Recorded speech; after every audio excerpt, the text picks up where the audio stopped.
กงเห็ดละโงกครับผมนี่ใส่ผักจิ๋วนะครับเนาะเนี่ยใส่ผักจิ๋วสิสมๆตั้มดีมันบ่มี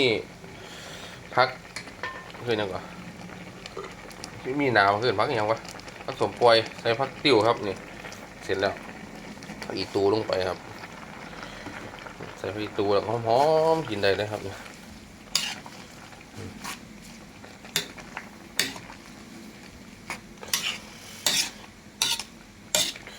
มีจะไข่ตุ่มๆนะครับพี่น้องดูมาแกงเห็ดละโงกน้ำกันครับ